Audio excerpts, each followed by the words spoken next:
So here's the brewery at Flat 12. It was founded in 2010. So it just had 9th anniversary right after I bought the company in January. So it was basically the second big production facility in Indiana. There's certainly other ones that either weren't as big or didn't spread out as far, but they were really early in the game. And then over time, of course, as these things happen,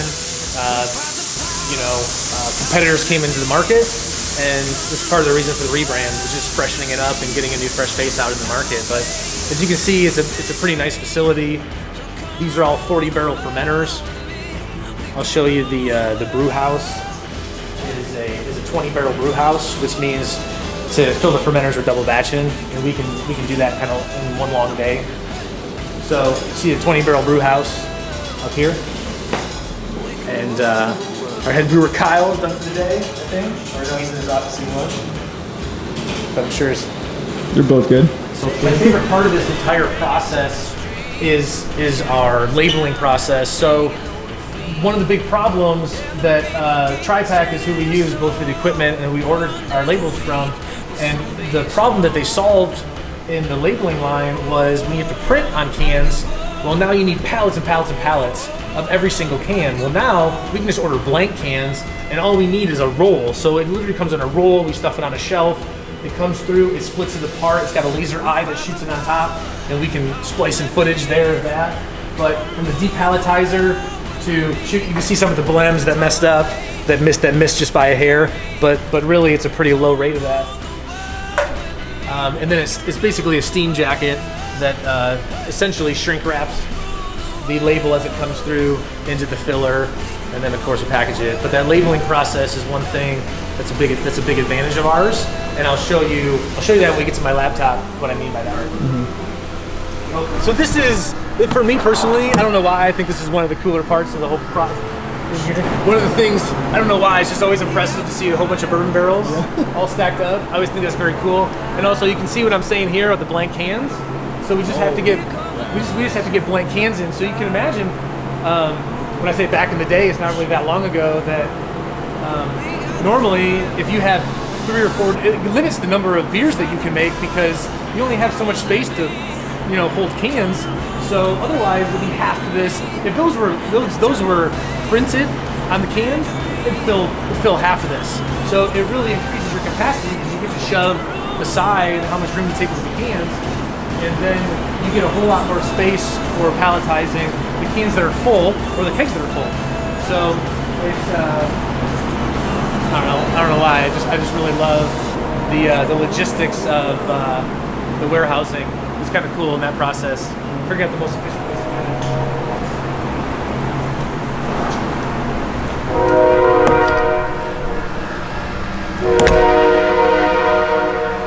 So out here, another cool thing we have, you see they look like grain silos, but they're not. They're actually outdoor fermentation and bright tanks. So they're 100 to the top capacity 160 barrels, but 120 barrels because you have to leave some headspace for CO2 and for the fermentation process. So once it finishes, it goes into the bright tanks, and that's where it carbonates, and we cold crash it. Or we cold crash in the big ones and to drop the yeast out, and then transfer over into the bright tanks to carbonate. So it's a two-step process of essentially clearing the beer. So when it comes to the grain, I'm sure if bigger breweries watch this, they'd laugh at me, but this was a big scale up. We were in a nano system before, and you see how much grain that we have to get. And so, it's the process of ordering basically $20,000 of grain at a time. It was a whole new step for me in manufacturing, seeing how much you have to invest in up front in raw materials.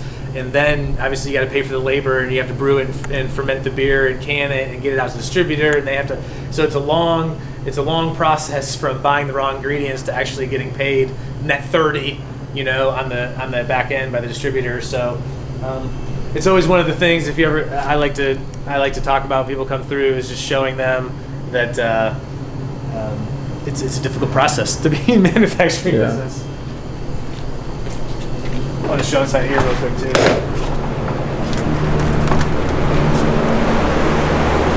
So we have a bunch more bourbon barrels here inside, and obviously a lot of can storage. But we also have like a lot of our tap lines here. So we have a glycol system that runs up through the ceiling over the top of the tap room.